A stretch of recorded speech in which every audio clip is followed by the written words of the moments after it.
There are moments when someone doesn't just challenge your ideas. They confront the very lens through which you've been looking at the world. I met Charlie Kirk expecting a debate. What I didn't expect was a mirror. A mirror that reflected not just his convictions, but my own assumptions, my hidden judgments, and the ways we all protect our sense of certainty. What I realized in that moment wasn't about politics or persuasion. It was about us, about how desperately we long to be right, even when it costs us being real. We live in a time where certainty is seductive. It gives us the illusion of control, the comfort of being on solid ground. When someone speaks with confidence, with the kind of clarity that cuts through noise, we're drawn in. It feels safe. It feels convincing. But underneath that assurance often lies something fragile, a quiet fear of doubt, a resistance to complexity. When I encountered that unwavering conviction in Charlie, it made me pause. It reminded me how often we cling to being right, not because it brings us closer to truth, but because it protects us from uncertainty. Certainty feels powerful, but it also keeps us small. I noticed how quickly I wanted to categorize, to decide whether I agreed or disagreed, liked or disliked, believed or rejected. It's instinctive, almost automatic. We do it to anchor ourselves in a world that feels unpredictable. But the moment we decide we already know, we stop listening. We stop being curious. And curiosity is where the real transformation lies. When I allowed myself to step back from the need to be right, something shifted. I began to hear not just the words being said, but the emotion beneath them. The longing to be understood, the desire to make sense of a chaotic world. Certainty, I realized, isn't the same as strength. True strength lies in the willingness to hold tension, to sit with what we don't yet understand, to admit that truth might be bigger than our perspective. We often confuse confidence with clarity, but clarity without curiosity is just arrogance in disguise. The people who impress us the most are not those who have all the answers, but those who remain open, grounded enough to say, I don't know, but I want to understand. In relationships, in conversations, in every sphere of connection, we see how destructive the need for certainty can be. It silences dialogue. It turns curiosity into competition. And yet, when we soften, when we approach one another with the humility of not knowing, we create space. Space for discovery, for empathy, for something new to emerge between us. I began to see that in Charlie's certainty. There was not just conviction, but also a mirror to my own. To the parts of me that crave control when I feel vulnerable, that mistake knowing for safety. We are all drawn to certainty because doubt makes us feel exposed. But life, love, and growth are born from that exposure. It's in the questions we don't rush to answer that we begin to see ourselves more clearly. To be human is not to be sure.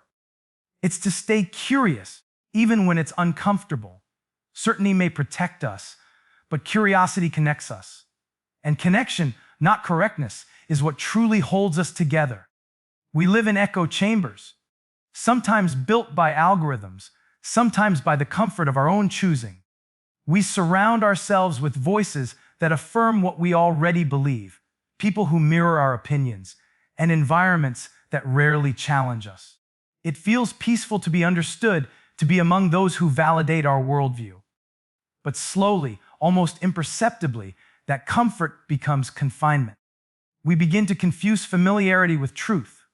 We stop seeing difference as a dialogue and start seeing it as a threat. And then, when someone like Charlie walks into that space, someone who speaks from a completely different lens, our instinct isn't to listen, it's to defend. When I first heard him speak, I could feel my own inner walls rise. It wasn't anger, it was resistance, the quiet whisper that said, "This isn't how I see the world." And in that moment, I realized something uncomfortable. It wasn't just about his ideas. It was about the disruption of mine. When we are confronted by someone who doesn't echo us, we're forced to face how attached we are to our own narratives. It's not easy, because deep down, We fear that opening ourselves to another perspective might mean losing part of our own. But what if listening to a voice that challenges us isn't a loss? What if it's an invitation to expand, to evolve, to understand the vastness of human experience? It takes courage to remain open in the face of opposition, to stay curious when everything in us wants to close off. Yet, that's where growth lies. Our echo chambers might keep us comfortable, but they also keep us unchanged. And human beings are not meant to live in repetition. We're meant to be in relationship with ideas, with difference, with the tension of not knowing who's right. The more I leaned in, the more I understood that what unsettled me wasn't the content of the conversation. It was the mirror it held up. It made me question how often I only listen to those who sound like me. How many times I've silenced curiosity in favor of validation. We say we want connection, but connection requires contrast. It demands that we stay open to what challenges us, even when it disrupts our sense of belonging. So I began to ask myself, what would happen if we treated disagreement not as a threat, but as a bridge? If, instead of defending our echo chambers, we invited in the unexpected voice, not to convert us, but to help us see differently. Because every time we refuse to engage, we reinforce the illusion that understanding can only exist in sameness. And yet, it's difference that teaches us who we are.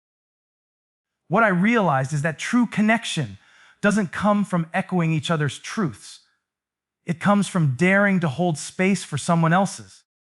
When we hear someone speak with strong conviction, it's easy to assume that certainty comes from confidence. But often, the louder the opinion, the deeper the fear that sits beneath it. We all do this in different ways. We hide our insecurities behind our beliefs, our vulnerability behind our arguments. The stronger we feel about something, the more it often reveals what we're afraid to lose. Our identity, our sense of belonging, our need to be seen as right or good. When I listened to Charlie, beyond the sharpness of his words, I began to hear something else. The rhythm of a human being trying to make sense of a world that feels uncertain, trying to hold on to something solid in a time where everything feels fluid. It made me think about how much of what we defend isn't really about the subject itself. It's about what the subject represents. A belief can become a shield, a way to protect a part of ourselves that feels fragile.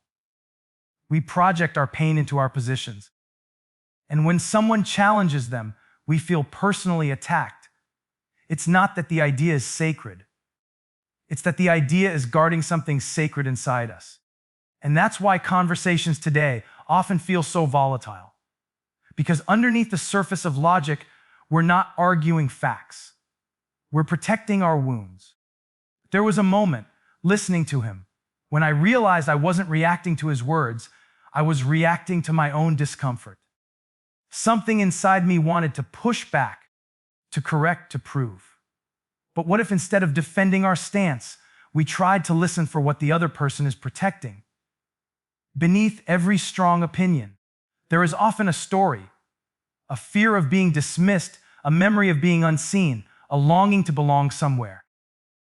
If we could learn to listen for the story instead of the statement, we might find compassion where there used to be contempt.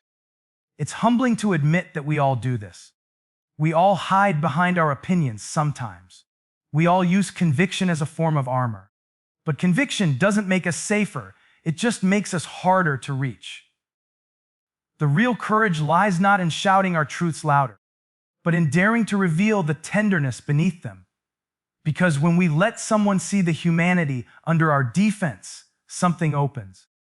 The conversation becomes less about who's right and more about what's real. That's what I began to understand. That strength isn't in how fiercely we hold our ground, but in how gently we can hold our hearts open while standing there. Beneath every argument, there's a person longing to be understood. And when we learn to see that, everything changes. We live in a world where everyone is speaking, but very few are truly listening. We listen to respond, not to understand. We prepare our rebuttal while the other person is still forming their thought. We wait for a pause, not to absorb, but to enter. Real listening, the kind that invites connection, requires us to suspend the urge to fix, to argue, to prove. It asks us to hold space without immediately filling it with our own noise. And yet, that kind of listening is uncomfortable because it demands presence, patience, and humility. When I was in conversation with Charlie, I noticed how quickly my mind wanted to organize what he was saying, to categorize, to compare, to challenge. But the moment I let go of needing to win the conversation, something subtle but profound began to happen. I started hearing not just his words, but his world, the values, the fears, the experiences that shaped his view. It wasn't agreement that bridged the distance between us. It was curiosity. Listening, I realized, isn't passive. It's an act of engagement, of generosity. It's saying, I may not share your experience, but I care enough to enter it. Because true listening doesn't require us to surrender our beliefs, it asks us to expand them. It's not about silence. It's about presence. The kind of presence that communicates, you matter enough for me to pause my story and make room for yours. When we offer that kind of attention, we give something rare, safety. Because when someone feels heard, they no longer need to shout. They no longer need to defend. They soften. And in that softening, something remarkable happens. We begin to see each other not as opponents, but as people. Listening without an agenda is a form of love. It's not romantic love, but human love. The kind that says, I see you beyond your opinion. And yet, in today's world, this kind of listening feels almost radical. We are constantly surrounded by noise. Digital, emotional, political. Everyone is trying to make a point, but few are trying to make sense. So we speak louder, post faster, react stronger, and call it engagement. But the truth is, connection doesn't come from expression alone, it comes from reception. It comes from being still enough to let someone else's truth coexist with our own. There's a kind of grace that enters when we stop needing to change someone and start choosing to understand them. Because understanding doesn't weaken conviction. It deepens humanity. The most transformative moments in any conversation are not when someone changes their mind, but when someone feels seen. And maybe that's what the world needs a little more of, not louder voices, but quieter hearts that know how to listen. When I looked at the way we engage with one another today, the polarization, the moral outrage, the labeling, I began to see that it mirrors something far more intimate than politics or ideology. It mirrors the way we deal with conflict within ourselves. The same instinct that makes us divide the world into right and wrong, us and them, also drives how we divide the parts of our own being. We reject what feels uncomfortable. We exile the traits we don't like. We silence the emotions that don't fit the story we want to tell about who we are. And so, the division out there is a reflection of the division in here. When I listened to Charlie, I realized how easy it is to turn another person into a symbol. We make them stand for everything we reject, everything that feels foreign or unsafe. But the truth is, what we condemn in others often holds a shadow of what we deny in ourselves.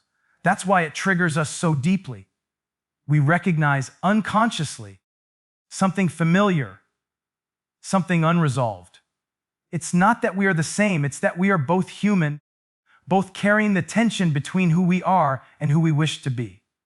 The more we insist on a black and white world, the more we distance ourselves from our own complexity. And yet, real maturity begins when we learn to hold opposites, when we can acknowledge that we are capable of both tenderness and cruelty, wisdom and foolishness, generosity and judgment. When we see this truth in ourselves, we begin to see it in others too. Suddenly, the person we once labeled as the problem becomes a reflection of the human paradox we all share.